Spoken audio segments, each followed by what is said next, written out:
actually looks like, but as an average consumer who's looking to advertising, especially in the context of a slogan like free to roam, and kind of seeks to understand what does free to roam actually mean, I believe it is obvious that the impression they will get from that kind of advertising is that the chicken has space. And I believe we ought to consider what the average consumer thinks about the advertising and not what some funny people in the Cambridge advertising agency But chickens form flocks. They like each other. But in this case, it's leading to instances of chicken cannibalism, which we feel is what exactly an expression of a fraction of our chickens. I think consumers want to know. I mean, if they're buying free to roam meat instead of cage meat, or free to non-cage eggs versus cage eggs, whatever example you want to take, they're making an ethical choice. They see pictures of happy chickens and they feel good that chickens have been raised in a decent environment. Their welfare needs have been respected. So whether the poster is humorous or not, I think the general impression it's intended to convey is that barter chickens are happy. But the reality is it's completely different. As you saw in the picture there, they have no space to move. Some of them, like I said, can't even access food and water, and they're not happy chickens.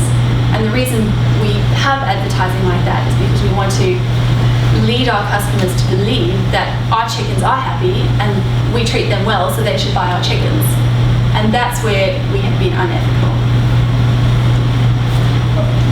First of all, thank you. Two questions. Can you kind of recap the dollars for a couple of the paths you suggested? That's number one. Number two, you suggested changing the way the farms are raised. That would be a structural change for the organization. Do you have any thoughts on that or further details? Looking at the dollar amounts, well, for the short term, as Kirsty talked about earlier, the cost of settlement that one of our competitors achieved was about $100,000 per settlement, and then the cost of running a couple of advertising, which is comparatively cheap, judging by barter size and revenue.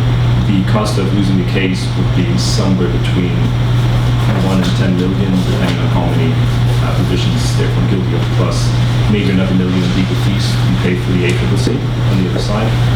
But that is a cost that we don't necessarily incur when we incur losing the case.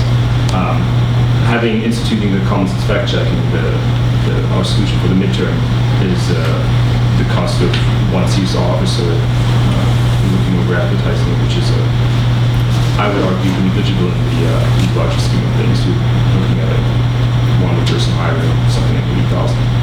So what's the annual sales of the company? Total revenue is around $670 million. And you're talking about the structural changes in the long run.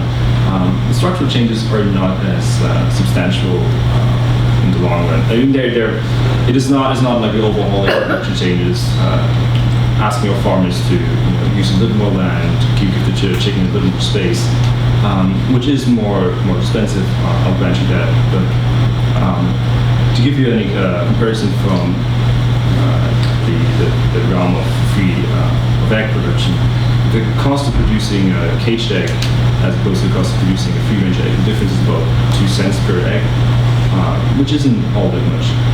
And we're confident that barter can change its production method without taking substantial cuts. Yeah, sorry, just feeding on from that example. So cage eggs, 2 cents less to make than free-range eggs or non-cage eggs, and yet free-range eggs sell for twice the amount that cage eggs do. And we heard earlier that in the last couple of years, for the first time ever, people are now buying more cage-free eggs than cage eggs. So even if the costs to actually change our production methods are relatively significant upfront, I think there's a lot of money to be made in this market in the long term. I think we need to think long term in this industry. Looking at your 3 steps, settle, back check, and then change the chicken farming. you guys already said today that the first two we're going to take a brand hit for. I mean, we've already taken it. Once that first picture came out, we took it. So if we settle and we start doing the fact checking, we've taken the brand hit. You think we can go from that brand hit? So why would we go and start changing our production? If we've already taken a brand hit, that, let's be honest, is going to fade after a point. Once the store's gone and it's settled, I'm not going to keep coming back to the newspapers aren't going to keep coming back. Why would we change something when we've already had a brand hit already? Well, we don't haven't just taken the brand hit from when the case was originally picked up. There's also the difference between the brand hit party will take once they possibly lose the case, and we personally believe it's likely that they will lose the case. If the company is found guilty in court, that's a big story. If a company seeks a settlement, that's a small story. The competitor that settled got away from it compared to that little brand damage. But you are right, the damage is done. There's some damage done so far, and that is a difficulty the department has overcome when it seeks to adapt to a more ethical market in a sense. And we don't think it's merely an issue of reputation that Bart is facing in the long run, but an issue of customers simply stopping to buy eggs that are certain eggs, poultry that is not free range, and Australian government might very well pass one of the last laws that prevent Bart from producing the chicken the way that's right now. Yeah, and it's not just a matter of the newspapers coming back. As you say, they'll get bored. It's about the consumers coming back. Will the consumers come back and buy our brand? If we have to get rid of the sign, the advertising phrase "free to roam," and our competitors have "free to roam" on their packaging, and consumers care about the treatment of chickens, which chicken product are they going to buy? And as we... But your competitors have already settled. I mean, no one's going to ever say free to roam again. I can say that right now. I mean, no one's ever going to say that because people have been sued and have lost. So, yeah, I just feels like we could just settle and we can fact check and we can move forward with our business, and we don't need to make drastic changes because, you know, the damage that this has done has already occurred. And so, you know. We didn't address this specifically in the presentation, but the other business risk that we could face if we don't start making these changes is our big supermarket customers may just not want to buy our products anymore. So this has already happened. Major supermarket chains in Australia have said to specifically pork producers, we are not going to buy your pork products unless you get rid of your sow stalls. And so it may not actually be up to us at the end of the day. Our major customers may say to us, listen, our customers, our retail customers, want free-range chickens. They want their chickens to be treated well. If you can't provide us with that, then we'll go somewhere else. So I think, yeah, there's definitely a case to be made. Is there an actual offer to the company to settle for a specific amount of money that's pending? Or are you saying that other companies have settled for an approximate amount of money and we should do a similar deal? We're saying that one of our competitors has settled for $100,000 and the other penalties that we listed. We don't have an offer on the table to settle because up until now we've wanted to fight the litigation. But I think we could come to a similar kind of deal. How much would you suggest we settle for? What would be the max? What would be the minimum? Should we pay $1 million? I think we could use the $100,000 as a good guide as to what at least the ACCC would be willing to settle for. I suspect they wouldn't let us get away with it for $100,000 because we have pushed them. We've made them incur additional legal fees. I would say anywhere between $150,000 to $200,000. I think that would be a reasonable settlement amount, but we'd also have to comply, I suspect, with the other penalties. Nicholas, how does one measure chicken happiness? Chicken happiness, I suppose, I guess it's easiest to start by asking what chicken unhappiness looks like. And I think we've already seen outward pushes of that. So I think our starting point is Well, not... that's actually people unhappiness with seeing those images. How do Oh, I you know see. that chickens are unhappy? whether they don't actually like them. Well, there are studies about the psychological stress that chickens suffer under these environments. I mentioned just briefly the instance of chicken cannibalism, which I feel is simply a response to the stress and the unpleasantness and the starvation or maltreatment that they can suffer and But if they're out experience. running, hawks can attack them and kill them. It could happen. It's saving them from the predators. It could happen, but also we are placing them in circumstances where they would not really like to be left them alone. If you say that chickens flock together, this is true, but they don't flock together to the extent of 18 chickens per square meter. That just doesn't happen out in nature. Admittedly, we are preventing them from being slaughtered by the occasional hawk, but we're not exactly preventing them from being slaughtered in the end, and we're certainly not making the lives that they lead any more stress-free or pleasant or calm or happy, and certainly not in the way that advertising suggested. So chicken happiness is we're not simply anthropomorphizing them. These are actual experiences that they suffer. Well, if we pay the 200,000 and let's say 10 years go by and we're sued again, we'll just pay another 200,000. So you said, and then 10 years later we get. Well, let's say we're sued again for some unknown reason, but we just pay them off too. Because we're rolling with the devil. You mean getting sued for a similar case of misleading advertising or? Yeah, somebody's gonna find something though. Well, you can't settle every case like that. In the case of misleading advertising, it is somewhat easy to do because there's in a way an easy way of reverting damages done. But we do not wish to make recommendations for Barter's long-term legal strategy, and we don't wish to make recommendations for how Barter should act in all legal matters in general, but only in this particular case. You have time for one more question? I'm just curious. So you're the CSR committee, right? So are you going to continue with the company to help them move forward with what they're doing? Or is this just a one-time shot? Are you going to work with the advertising aid? Well, I don't know why you're advertising in the first place. I mean, just because I would stop it altogether.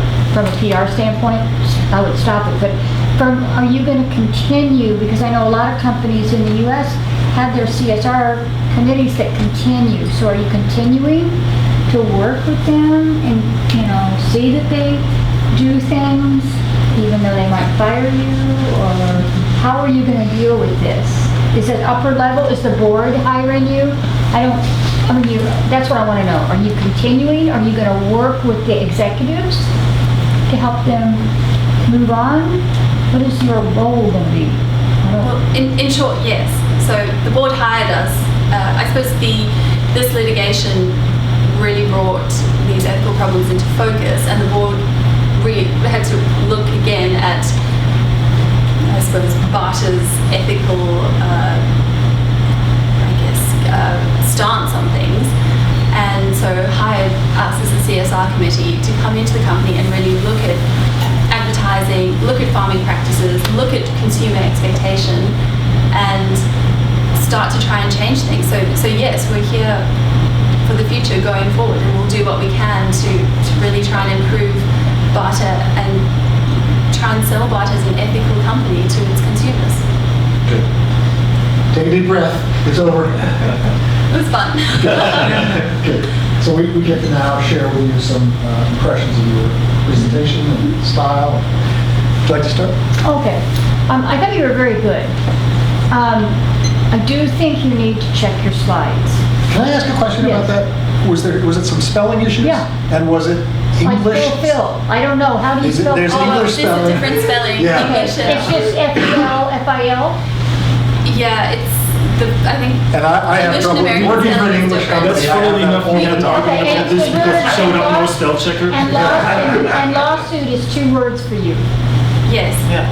Yes. Okay. I was simply a lawyer. Okay. That's funny you said that, actually, because Okay. we actually had a debate about the word fulfill, And we looked it up in several dictionaries and decided which, had to make a call on one or two L's. Whether it's with a Z or an S. Yeah, okay, just because we've seen other sites with it. No, sorry. Yeah, it's ended up being a bit of a mix. Yeah, I thought you did a great job. I think you fellows, okay, I'm not gonna pick on anybody, except don't look at your notes so much. I could see you kept looking down. Look at the audience, a little bit more compelling and convincing rather than, I thought you were giving a speech. And you want to convince the board what you're doing. And just think about that. And from your PR standpoint, you're right on the branding. You need to get this rebranded. And I just think you've got the right thing going with that and you're thinking. Because, yeah, it could happen again, but branding is really important. I would assume it's important in Australia, because it is in the U.S. It is, it's very important. Okay. Yeah. But I thought you did a fantastic job. Thank you. Eric, why don't we come this way and we'll come back to you. Yeah, burn the notes. Get rid of them. Yeah. They were distracting me. Yeah, I don't know about my colleagues, but I just throw them away. I like the slides. I like the question you asked us at the beginning. That caught my attention. I was thinking number 2, but I already knew number 3 was going to probably be the case. The topic,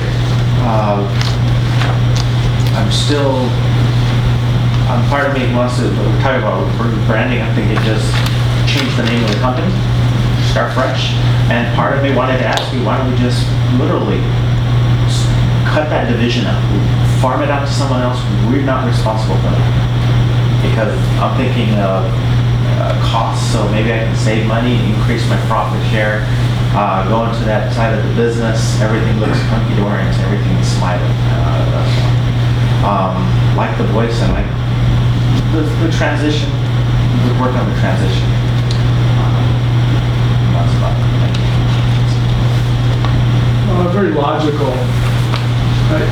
Very logically oriented, very detailed in terms of how it was presented, and it's very persuasive. But that was the rest of the day in terms of the logic behind it. I'd like to see you more excited about the subject. But very well done.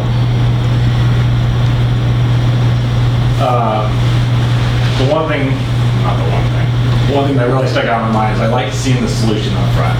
So one thing that personally I like to see, so now I know where we're going with this, and Yeah. so a lot of the questions that I might have are gone. I think the part that I had trouble with was there's kind of 2 ethical questions going on, and you guys try to address both of them, but sometimes those get confused. It's like, do you settle, like that part, and then the humane treatment of animals. I think you got to kind of pick one to address one and get that done, and still you can address, changing your thing going forward as a good business move, which is where you're trying to move it to, like, hey, everyone's going free range. We should be moving this, not because it's ethical, really, because we're killing chickens for a living. So we're already kind of a questionable area in a way, but not a questionable area, but no one wants to talk about where their food comes from. So, I think picking one of those was made a little bit more laser focused than kind of juggling these 2, and it allows us to kind of punch holes in them. I thought it was real good. You're all very well spoken, and I thought you handled the questions about the the parsing of the verbiage. I wrote down, they are free to roam, and it is a large open shed. We're just not telling people it's crowded.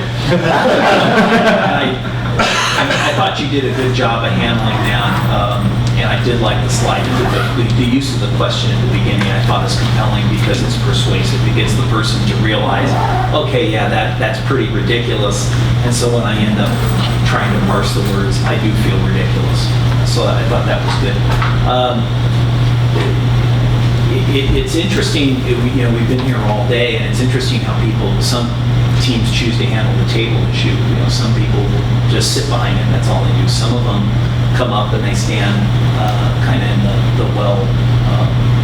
I think one thing that, and you guys did a good job, you stood up, you projected well and all that. I would, you don't want to be reliant on notes, just to emphasize that. But one of the things that gets you once you realize, okay, it's going to be a little scary, but I'm flying without the notes, what that can do for you is it allows you more freedom away from your notes so that you can stand up and kind of get rid of this barrier between you and your audience, which are these tables. Because when you are out here, I think it does end up playing a little more personal.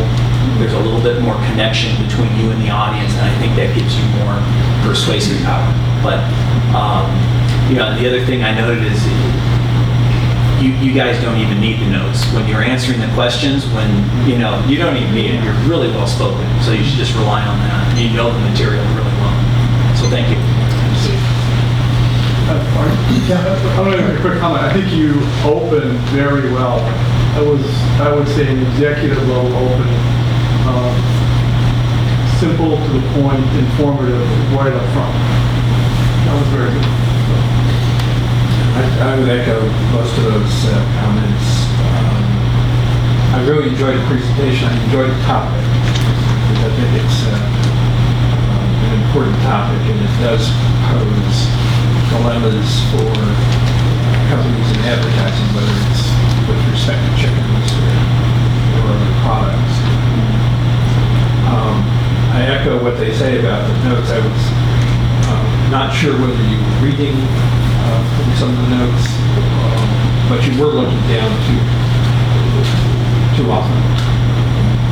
And that was distracting for me, trying to listen to you. And said, appeared to be paying more attention to what was on the table in front of you than to the audience that was trying to understand what you were saying. From a substantive standpoint, I thought that the recommendations on the adapting, what the board should do to adapt, was a little weaker than the posing of the reasons for and benefits of settlement. That didn't seem to have as much, the adapting to me didn't seem to have as much behind it. But I do echo also what the other judges have said about the slides and the first presentation, making the first slide on what do you think free roam means. I think that was superb, absolutely superb way of catching our attention. And I, like some of the other judges, are a fan of posing the solution right up front, so we know exactly where you intend to take us, and then you put the reasoning behind that. So I compliment you on the way it was done. A big negative was that noise too much. So as part of your mission today, that was to persuade us as the board of directors. Our mission was to confuse you, upset you, throw you off your message. We failed. You did a really good job sticking to your message, coming back to it, and that's a tribute to your preparation. So really well done. Agreed. You didn't need it. That was a crunch. Good job. Thank you.